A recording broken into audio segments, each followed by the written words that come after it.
Hi, from my screen to yours, my name is Sammy. In today's video, let's talk about all the dramas I watched in this month of August 2025. Let's just start off with one show that I finished that was a new release, and that is Legend of the Female General. I'm pretty sure I said that I was gonna try watching it, and I ended up really enjoying it actually. Not that I thought I wouldn't, but I had a really good time with it. So the story, if you didn't know, it's about this female general. Her family betrays her, and her brother basically takes the general identity from her, and she's forced to start over from the top and try and become a female general again. And she meets an old classmate who doesn't know this backstory, and they fall in love. He at first is very cold, but then they fall for each other. I've just realized that I really like that trope. The smart, powerful female lead paired with the cold, but then warms up to her male lead. And I just thought it was cute. Again, I liked seeing their relationship develop, and her personality was really cute and fun to watch. It was funny without being kind of cringe. We'll discuss that later. Some rom-com, this is not a rom-com, it just has some lighthearted moments, which I think is good, but when there's too much comedy, when it's actually a rom-com, I think a lot of the comedy is cringe. But anyways, I did really enjoy the chemistry that they had together, which is why we'll discuss in an upcoming video why I won't be watching a certain drama, but that's not here nor there. I thought both of the main leads were super likable, and I didn't dislike any of the side characters in the story. There's definitely a sort of revenge drama plot going on as well, which was okay. I didn't care that much for it, honestly. I was mainly there for the romance. Yeah, it was just a solid historical romance. I don't think it was mind-blowing necessarily. I just had a really good time with it. And that was the only recent release from the month of August that I actually finished, but there's a few that I'm still in the process of watching. One is The Wanted Detective, which is a historical cdrama with some thriller, occult elements, and a little bit of romance. And this was one that I marked as one that I would definitely be watching. I was surprised by this one because I don't dislike it. I'm still watching it, but I don't like it as much as I thought it would, because conceptually the story sounds really up my alley. I like thriller. I thought it was an interesting twist, being historical, kind of detective with some thrillery occult elements, but I don't really know how to feel. I think I saw on Reddit that a lot of people in the beginning were also kind of like iffy on it, but that it gets better, and I do think it gets better. The first, maybe, I don't remember exactly, but the first handful of episodes are like okay, and I don't think it's ever gotten like that much better, and I'm a bit past halfway. I think I'm 23 episodes deep. Yeah, I think my main issue with it is that the characters aren't that compelling. There's like a main gang of characters. There's the male and female lead, who I think I have the issue with, because the main male lead, who's the titular wanted detective, he's smart. I just think he's kind of dull in the show. I don't know. He's not very interesting. And the female lead is like whatever. They're supposed to have a relationship together. They've known each other since they were kids, and then they got engaged, so they're sort of romantically involved. Granted, it's not focused on the romance aspect at all, which I'm glad about, but I just do not feel any chemistry between them, and I don't really buy that they like each other in that kind of way. It just feels like they should have just been childhood friends. Every time they have like a romantic moment, I just don't care for it at all, and I would maybe even be more invested if they just cared for each other as platonic childhood friends, you know? But they do have a gang of a few side characters that they all work together to solve the different cases and stuff, and I think the side characters are honestly more interesting than the main leads. They're like decently likable. I don't love any of them that much, honestly. I don't know, I can't exactly pinpoint what it is about the actual cases as well, because because I think so far it feels like they're solving different cases to ultimately find this main villain, but I feel like we haven't gotten that far or gotten that close to finding out more about this person. It's interesting enough where I wouldn't drop it, like it's not boring. Also, I've invested too much. I'm too far gone now that I have to finish it, but I'm never like, ooh, I really want excited to watch the next episode. If you're watching this show or you've finished it because it's over now, let me know what you think, if you have any of the same thoughts or you loving it, because I think I've seen online that the public opinion on the show is pretty positive. Either it gets a lot better or I'm just not feeling it the same as everyone else. But yeah, that was surprising because I really thought this would be really up my alley, and it's like not bad. There's a few more that I said in my last video that I would try to watch, and I have not finished any of these, mostly because they're still airing. But let's start off one that I am currently watching, and it is Beyond the Bar, which is the legal drama on Netflix, the kdrama. It's pretty generic, honestly. I don't really have any strong opinions. It's entertaining enough, enjoyable enough that I'm watching it, also because it's coming out weekly, so it's only 2 episodes every weekend, which doesn't feel like that much of a commitment. If it was long or came out every day, then I think I might not be as inclined to watch it. But yeah, it's really nothing you haven't seen before if you've seen any legal drama. It's just the main protagonists who are lawyers taking on different cases each episode. And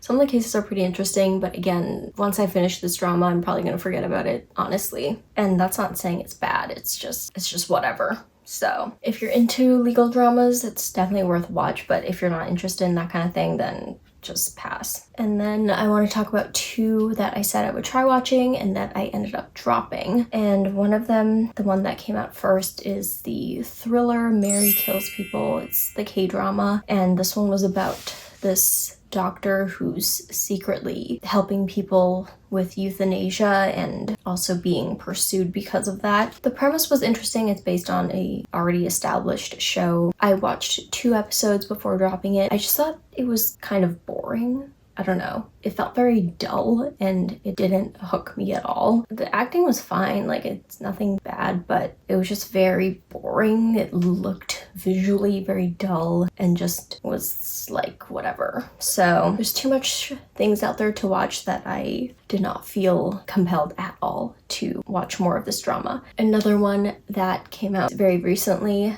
that I dropped for completely different reasons is the K-drama on Netflix, Bon Appetit Your Majesty. I think I saw online that a lot of people are enjoying it, but this just isn't my taste. Very briefly, the premise is that this Michelin star chef played by Yunang is like isekai basically to the Joseon era, and she meets the tyrant king and starts having to cook for him. And it's a very typical, I would say, K-drama rom-com in that the premise, I think, sounds fun and all, but I think a lot of rom-coms are very cringe, and you might know I say it all the time that I'm not really a comedy fan.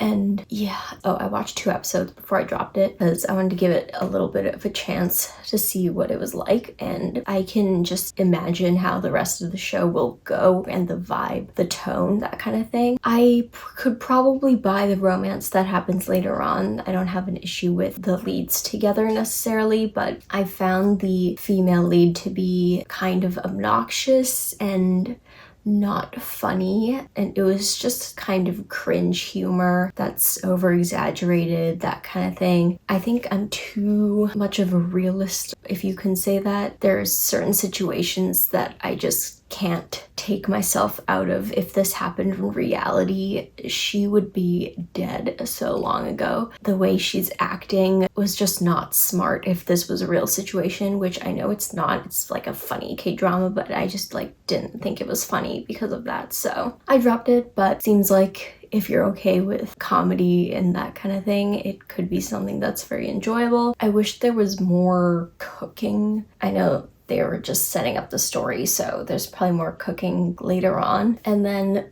only the second drama that I actually finished in this month of August is an old drama, and it is the classic Nirvana and Fire. This took me maybe 2 or 3 months to finish. It is a very iconic historical C-drama about plotting, revenge, politics, power struggle. It's serious. There are like sprinkles of lighthearted moments, but it's mainly a serious drama with a lot of dialogue. It's not action heavy. It's very much about scheming, plotting, strategic aspect of gaining power and getting revenge. And if that sounds like your kind of thing, this again is a classic, so definitely worth your time and popular for a reason. I did enjoy it. Some warnings though, it is probably at least 95% all dialogue. Like the show is all dialogue and you have to be paying attention because it's just important, like all important dialogue. And there's also so many different characters, things going on. It's a complex plot that's really well written, but you really have to be locked in when you're watching this show. There's a time and place to be watching this, you know, and that's also why it took so long for me to finish it, not because it's not engaging. I will say when you're starting out, it kind of just throws you into the world.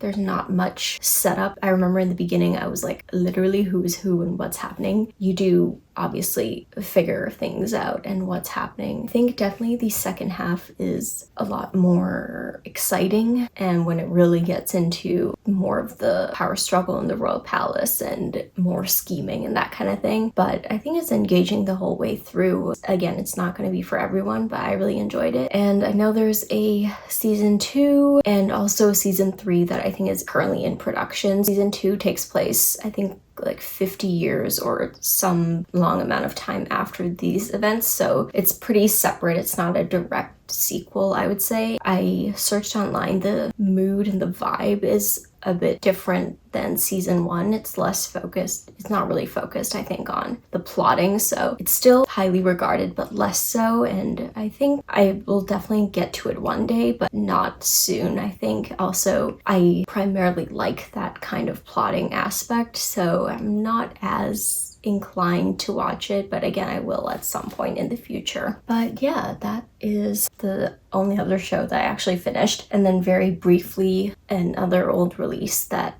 I am technically watching but is on hold is Who Rules the World. I maybe watched like 2 more episodes than I did compared to July. It's basically been on hold the whole time, and that's not because I've dropped it or anything. It's just there's too many other shows to be watching that this one is not a priority because it's not a recent release. You guys probably don't care as much about it right now, but I will get to it eventually. And that is everything that I watched this month of August. I do want to say that I will be going on a month-long trip to Asia next month, so in September into October, so I will not be watching as many shows because I'll be busy. So the next one of these videos that you will see will be a joint video of what I watched in September and October. I will still be watching shows while I'm away and before I go and stuff like that, but a little less content coming up. As always, if you're curious about my travels or my life, other aspects besides dramas, I do have a main vlog channel that's always linked down below. And yeah, thank you so much for watching, and I'll see you in my next video.